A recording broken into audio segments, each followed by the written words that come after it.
Hello friends, आज मैं आपके लिए लेकर आई हूँ स्लीपी हॉलोज मूवी का हिंदी एक्सप्लेनेशन। ये मूवी ईयर 1999 में रिलीज हुई थी और इसकी IMDb रेटिंग थी 7.3 आउट ऑफ 10। तो चलिए ज्यादा टाइम न वेस्ट करते हुए आपको सीधे लेके चलती हूँ मूवी एक्सप्लेनेशन की ओर। कहानी की शुरुआत होती है 1799 न्यूयॉर्क सिटी में, जहाँ पे हमको एक पुलिस कांस्टेबल इकाबोड क्रेन को दिखाया जाता है। इकाबोड को अपने जस्टिस सिस्टम और लॉ की पुरानी सोच से बहुत दिक्कत थी, क्योंकि उस समय एक ऐसा दौर था जब किसी क्रिमिनल केस पे बिना ज्यादा सोचे समझे कोई भी फैसला सुना दिया जाता था, और यही बात इकाबोड को बिल्कुल अच्छी नहीं लगती थी। वो हमेशा यही चाहता था कि किसी भी केस पे पूरी तरह से कार्रवाई हो, उसके बाद उसका फैसला लिया जाए। और यही कारण था कि इकाबोड की अपनी सीनियर से बिल्कुल भी पटती नहीं थी। बहुत बार उनका झगड़ा इसी बात को लेकर हो चुका था। नेक्स्ट सीन में कोर्ट में एक केस चल रहा होता है और हमेशा की तरह एक मुजरिम को किसी भी प्रॉपर इन्वेस्टिगेशन के सजा सुना दी जाती है। इसी बात पे इकाबोड नाराज हो जाता है और जज से बहस करने लगता है। इकाबोड के इस बिहेवियर से जज बहुत ज्यादा नाराज हो जाते हैं और वो उसे कहते हैं कि तुम्हें बहुत शौक है ना, तो तुम अपने दिमाग से मॉडर्न तरीके से एक केस को सॉल्व करके दिखाओ। और इकाबोड को स्लीपी हैलोज नाम के एक गांव में भेज दिया जाता है, जहां पर रिसेंटली 3 लोगों की बहुत बेरहमी से हत्या हो गई थी। कोर्ट का आदेश मिलने पे इकाबोड स्लीपी हैलोज के लिए निकल जाते हैं। रास्ते में जाते वक्त वो इस केस की डिटेल्स को पढ़ना शुरू करते हैं, जहां पर इकाबोड को ये पता चलता है कि गांव में जो 3 मर्डर्स हुए हैं उनकी गला काटकर हत्या हुई है। पहला वो व्यक्ति था जिसका नाम था पीटर वैन कैरेट और उनका बेटा यॉन वैन कैरेट, और तीसरी एक विडो लेडी थी जिसका नाम था एमिली विल्सन। इकाबोड फाइनली गांव पहुंच जाते हैं और वो गांव के सबसे रईस आदमी बेल्टन वेन टसल के घर पे पनाह लेते हैं। बेल्टस वेन टसल के घर में उनकी वाइफ मैरी रहती थी और उनकी एक बहुत खूबसूरत सी बेटी थी जिसका नाम था कैटरीना वेन टसल। अब शाम को इकाबोड से मिलने के लिए 5 मुख्य लोग एक जगह एकत्रित होते हैं, जिसमें से पहला व्यक्ति होता है चर्च का प्रीस्ट जिनका नाम होता है रेवरेंड स्टेनविक, दूसरे होते हैं वहाँ के मजिस्ट्रेट सैमुअल फिलिप्स, और तीसरे होते हैं लीगल मैटर संभालने वाले नोटरी हार्डन ब्रुक, चौथे डॉक्टर होते हैं थॉमस लैनकेस्टर, और 5वां होता है खुद Belton when tussle. Belton when tussle बताते हैं कि ये जो भी मर्डर हुए हैं ये किसी आम इंसान ने नहीं बल्कि हेडलेस हॉर्समैन नाम के एक भूत ने करे हैं, जिस बात से इकाबोड को बिल्कुल भी विश्वास नहीं होता। फिर वो हेडलेस हॉर्समैन की एक कहानी सुनाने लगते हैं कि हेडलेस हॉर्समैन एक जर्मन मिशनरी था जो अमेरिकन क्रांतिकारी के दौरान सोल्जर्स से लड़ा करता था, और वो बहुत ही खूंखार व्यक्ति था। वो एक ही झटके में अपनी तलवार से दुश्मनों का गला काट के उनको मौत के घाट उतार देता था। पर एक दिन उसी की तलवार से उसका गला काट दिया गया और स्लीपी हैलोज विलेज से कुछ दूर वेस्टर्नहुड नाम के जंगलों में उसको दफना दिया गया, जहाँ आज भी कोई जाने से कतराता है। लेकिन अब 20 साल बाद अचानक से वो हैवान फिर से जाग गया है और इस विलेज के लोगों को मारकर अपना बदला ले रहा है, उनका सर काट के ले जा रहा है। इकाबोड ये बात सुन के थोड़ा डर जाते हैं, लेकिन उसके बाद वो अपने आप को संभालते हुए ये बोलते हैं अभी भी मुझे इस बात पे विश्वास नहीं हो रहा है। अब नेक्स्ट मॉर्निंग इकाबोड को एक और मर्डर के बारे में पता चलता है जो कि पिछले रात को हुई थी। मरने वाले का नाम जोनाथन मैस्बेथ था, जो कि बेचारा पिछली रात जाग कर गाँव की निगरानी रख रहा था और सुबह ही उसकी सरकटी बॉडी मिली थी। अब उस आदमी के फ्यूनरल पर इकाबोड को सैमुअल फिलिप्स मिलते हैं, जो कि गाँव के मजिस्ट्रेट थे। वो इकाबोड को बताते हैं कि गांव में अब तक 4 लोगों की नहीं बल्कि 5 लोगों की हत्या हुई है, जहां पर इकाबोड को सारी बॉडीज की इन्वेस्टिगेशन करने पे पता चलता है कि जो विडो एमिली विल्सन थी वो प्रेग्नेंट थी, तो उनके अनबॉर्न बेबी को मिला के अब तक 5 खून हो चुके हैं। अब जोनाथन मैस्बेथ के मरने के बाद उनका बेटा इकाबोड के पास आता है और वो इकाबोड से कहता है कि इस इन्वेस्टिगेशन को सॉल्व करने के लिए मैं आपकी मदद करना चाहता हूँ। मैं ये जानना चाहता हूँ कि मेरे पिताजी को मारने के पीछे किसका हाथ है और मैं उस इंसान से बदला लेना चाहता हूँ। ये बात सुन के इकाबोड उसको अपने साथ इस काम में शामिल कर लेते हैं। नेक्स्ट सीन में हमको ये दिखाया जाता है कि इकाबोड जाता है कैटरीना वेन टसल से मिलने के लिए और उन दोनों की बातें शुरू होती है। कैटरीना इकाबोड को बताती है कि उसकी रियल मॉम 2 साल पहले किसी बीमारी की वजह से मर गई थी, और मैरी वेन टसल उसकी स्टेप मॉम है, जो कि इस महल में उनकी माँ की नर्स एज अ ड्यूटी निभाने के लिए आई थी। और वो ये भी बताती है कि पीटर वैन कैरेट बहुत ही अमीर व्यक्ति थे और वो उनके रिश्तेदार थे। आज जिस घर में वो लोग रह रहे हैं वो घर पीटर वैन कैरेट का था, जो कि उन्होंने इन लोगों को रहने के लिए दिया था।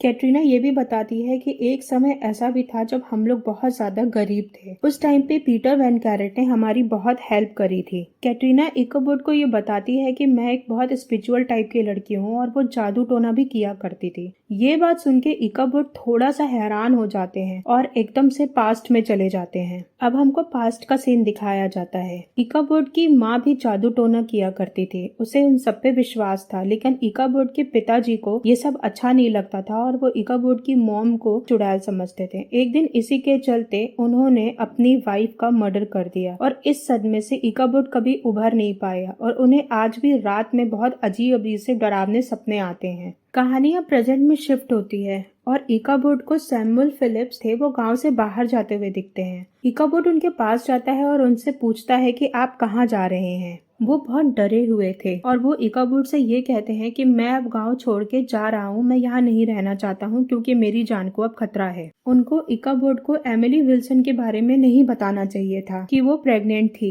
इकोबोड पूछता है कि आपको पता है कि एमिली विल्सन के बच्चे का बाप कौन था, और जब तक कि ये बात सैमुअल फिलिप्स बता पाते वहाँ पे हेडलेस हॉर्समैन का भूत आ जाता है। वो इकोबोड के सामने ही उनका सर काट के ले जाता है। अपने आंखों से हेडलेस हॉर्समैन को देखते ही इकोबोड एकदम से घबरा जाते हैं और उन्हें ये यकीन हो जाता है कि हाँ, हेडलेस हॉर्समैन नाम का एक भूत सच में इस गांव में घूम रहा है। इस बात से इकोबोड बहुत ज्यादा बीमार पड़ जाते हैं। नेक्स्ट सीन में हमें ये दिखाया जाता है कि इकोबोड अब पूरी तरह से ठीक हो गया है और वो अपने साथ असिस्टेंट को और कैटरीना को लेके वेस्टर्न हुड के जंगलों की तरफ जाता है, जहाँ पे उन्होंने हेडलेस हॉर्समैन की बॉडी को दफनाया था। जंगलों में कुछ दूर पहुंचने के बाद उनको एक बहुत डरावना सा विशाल पेड़ दिखता है, जिसके नीचे होती है हेडलेस हॉर्समैन की दफन करी हुई बॉडी। ये लोग उस बॉडी को खोद के निकालते हैं तो देखते हैं कि स्केलेटन का सर नहीं है, बाकी पूरी बॉडी वहाँ पे मौजूद है। अब इकोबोड को इस बात का विश्वास हो जाता है कि 20 साल के बाद आखिर हेडलेस हॉर्समैन वापस क्यों आया है और लोगों का मर्डर क्यों कर रहा है। हुआ ये था कि हेडलेस हॉर्समैन के सर को किसी ने कब्र में से चुरा लिया था और इसी वजह से वो गांव में आके लोगों के सर को काट रहा है और अपना सर ढूंढ रहा है। इकोबोड ये सब समझ ही रहा होता है कि अचानक से पेड़ के अंदर से हेडलेस हॉर्समैन का भूत निकलता है और जब वो लोग पेड़ के पास देखते हैं तो उसके नीचे गड्ढे में उन लोगों के सर दफन होते हैं जिनका सर अभी तक हेडलेस हॉर्समैन ने काटा होता है। इकोबोड तुरंत अपना घोड़ा लेके हेडलेस हॉर्समैन के पीछे पीछे भागता है। अब इससे पहले कि इकोबोड किसी को बचा पाता, हेडलेस हॉर्समैन गांव के किलियन फैमिली के हस्बैंड, वाइफ और बच्चे का सर काट के ले जाने लगता है। हेडलेस हॉर्समैन को रोकने के लिए कैटरीना का बॉयफ्रेंड ब्रूम वहां पर आ जाता है। ब्रूम और इकोबोड मिलके उस हेडलेस हॉर्समैन को रोकने की कोशिश करते हैं, जहां पर इकोबोड एक बात नोटिस करता है कि हेडलेस हॉर्समैन तो इन लोगों के ऊपर हमला ही नहीं कर रहा है, ना ही इनके ऊपर ध्यान दे रहा है। इकोबोड उसका रास्ता छोड़ देता है, लेकिन ब्रूम नहीं मानता। वो हेडलेस हॉर्समैन को रोकने की कोशिश करने लगता है और आखिर में अपनी जान गंवा देता है। इकोबोड अब ये बात समझ जाते हैं कि हेडलेस हॉर्समैन के शिकार कुछ स्पेसिफिक लोग ही हैं गांव के, वो सबको नहीं मार रहा है। किसी इंसान ने किसी वजह से हेडलेस हॉर्समैन का सर चुरा लिया है और वो ये सब काम एक जादू टोने की मदद से हेडलेस हॉर्समैन से करवा रहा है। हेडलेस हॉर्समैन क्यों इन सबको मार रहा है, इसकी इन्वेस्टिगेशन में लग जाते हैं इकोबोड और उनको ये पता चलता है कि पीटर वैन कैरेट की जायदाद के जितने भी लोग हकदार हैं, वही लोग केवल एक एक करके चुन चुन के मारे जा रहे हैं। इन सारी बातों की तह तक पहुंचने के लिए ये गांव के लीगल मैटर संभालने वाले नोटरी हडर्नबुक के पास पहुंचते हैं और वो उनको असलियत बताते हैं पीटर वैन कैरेट और एमिली विल्सन के बारे में। एक्चुअली मरने से पहले पीटर वैन कैरेट ने एमिली विल्सन से शादी कर ली थी और अपने होने वाले बच्चे के नाम अपनी पूरी प्रॉपर्टी कर दी होती है। इकोबोड को पता चलता है कि अब तक जितने भी लोगों का मर्डर हुआ है वो या तो इस सीक्रेट मैरिज के बारे में जानते थे या तो पीटर वैन कैरेट के जायदाद के हिस्सेदार थे। अब इकोबोड को ऐसा लगने लगता है कि बेल्टस वैन टसल इन सब के पीछे हैं, यानी कि पीटर वैन कैरेट के जायदाद के वारिस अब वही रह गए थे, तो ये सारा कुछ वही करवा रहे हैं। जब ये बात का पता कैटरीना को चलता है तो वो इकोबोड से बहुत बुरी तरह नाराज हो जाती है। जो भी इकोबोड ने सबूत इकट्ठा किए होते हैं उनको जला देती है। नेक्स्ट सीन में बेल्टेस वेंटेसल इकावुड को बुलाते हैं और उन्हें ये खबर देते हैं कि हमारे लीगल मैटर को सॉल्व करने वाले नोटरी हार्डन ब्रुक ने फांसी लगा के आत्महत्या कर ली है। इस बात से प्रीस्ट बहुत ज्यादा नाराज है और उन्हें ये लग रहा है कि जब से तुम गांव में आए हो ये सब और बढ़ गया है, और शाम को उन्होंने चर्च में एक मीटिंग बुलाई है। शाम को सारे लोग चर्च में इकट्ठा होते हैं तो बेल्टन वेल्टेसल दौड़ते हुए आते हैं और ये कहते हैं कि मेरी वाइफ को हेडलेस हॉर्समैन ने मार डाला है, अब वो मेरे पीछे पीछे आ रहा है। चर्च के अंदर से जब सब लोग खिड़की की तरफ देखते हैं तो उन्हें वाकई में हेडलेस हॉर्समैन का भूत आता दिखता है, जिससे कि चर्च में बहुत ज्यादा अफरा तफरी मच जाती है। उसके बाद चर्च के प्रीस्ट, डॉक्टर और बेल्टेस वेंटेसल में लड़ाई होने लगती है। वो लोग आपस में ये बोल के झगड़ा कर रहे होते हैं कि पीटर वैन कैरेट और एमिली विल्सन के बारे में वो लोग जानते थे, और सब कुछ जानते हुए भी उन्होंने जो ये राज छुपाया, और इसी की वजह से हेडलेस हॉर्समैन उनके पीछे पड़ गया है और अब वो लोग भी नहीं बचेंगे। इन तीनों का झगड़ा इतना ज्यादा बढ़ जाता है कि priest reverend Stanwick doctor Thomas Lancaster को मार डालते हैं और बेल्टेस वेंटेसल चर्च के प्रीस्ट को मार देते हैं उसके बदले में।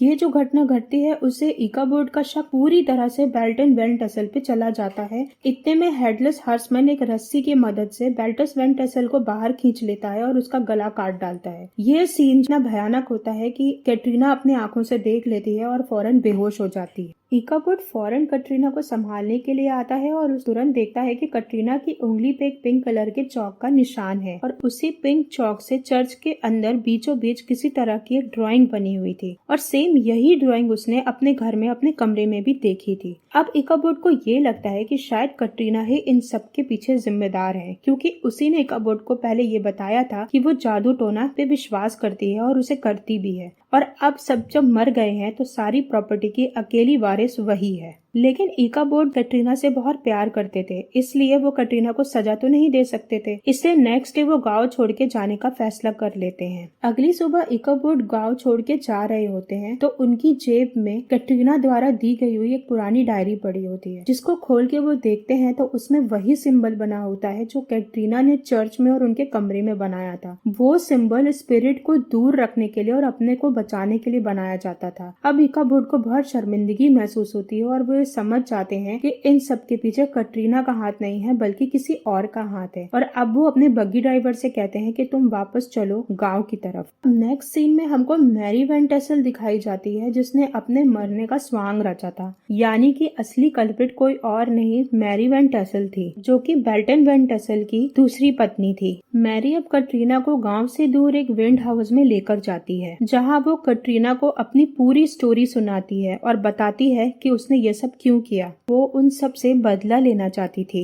वो बहुत गरीब परिवार से थी। उसके पिता पीटर वैन कैरेट के यहाँ नौकरी किया करते थे। एक दिन अचानक से उसके पिता की मृत्यु हो जाती है और पीटर वैन कैरेट, जिन्होंने उन लोगों को घर दिया होता है रहने के लिए, वो लोग वहाँ से उनको निकाल देते हैं, और वो घर वही होता है जहाँ पे बेल्टेस वेंटेसल रह रहा होता है अपने परिवार के साथ। वो गांव वालों से भी नफरत करती थी क्योंकि गांव वालों में किसी ने भी उसका साथ नहीं दिया था। मैरी की मॉम ब्लैक मैजिक किया करती थी। गांव वालों ने मदद इसलिए नहीं करी होती है क्योंकि वो मैरी की मॉम को डायन समझते थे, और इन लोगों को मजबूरी वश वेस्टर्न हुड के जंगलों में पनाह लेनी पड़ती है। कुछ साल बाद मैरी की मॉम मर जाती है। मैरी ने एक दिन जंगल में देखा था कि कुछ गांव वाले हेडलेस हॉर्समैन की बॉडी को वहां पे दफना रहे होते हैं, और तभी वो ये प्रण लेती है कि मैं इन सबको जरूर मारूंगी, और उसे भी काला जादू आता होता है। तो 20 साल बाद वो हेडलेस हॉर्समैन की खोपड़ी को उसकी कब्र से बाहर निकाल लेती है और जादू टोने की मदद से एक एक करके सबको मरवाने लगती है। नेक्स्ट सीन में हमको ये दिखाया जाता है कि वो एक पूजा करती है और उस पूजा के थ्रू वो बुलाती है हेडलेस हॉर्समैन की आत्मा को, जो कि अब लास्ट में बची हुई कैटरीना का मर्डर करते। हॉर्समैन आ जाता है और कैटरीना पे हमला करने ही वाला होता है कि पीछे से इकाबोर्ड आ जाता है। फाइनली बहुत सी लड़ाई होने के बाद इकाबोर्ड हेडलेस हॉर्समैन के सर को उसे वापस देने में कामयाब हो जाता है। हेडलेस हॉर्समैन जैसे ही अपना सर वापस लगाता है तो वो उस ब्लैक मैजिक से मुक्त हो जाता है और वो मैरी की बॉडी को लेके वापस नर्क में चला जाता है। स्लीपी हैलोज गाँव वाले अब इस डर से पूरी तरह मुक्त हो जाते हैं। नेक्स्ट सीन में हमें ये दिखाया जाता है कि इकाबोर्ड अब कैटरीना को लेके वापस लंदन आ जाता है और वो लोग खुशी खुशी रहने लगते हैं और इसी के साथ ये मूवी एक हैप्पी नोट के साथ एंड हो जाती है। तो दोस्तों ये थी स्लीपी हेलोज की कहानी। अगर आपको मेरा एक्सप्लेनेशन पसंद आया है तो प्लीज मेरे चैनल को सब्सक्राइब करिएगा, एक लाइक का बटन प्रेस करिएगा और हमारे चैनल को देखते रहिएगा। Thank you so much and take care of your self.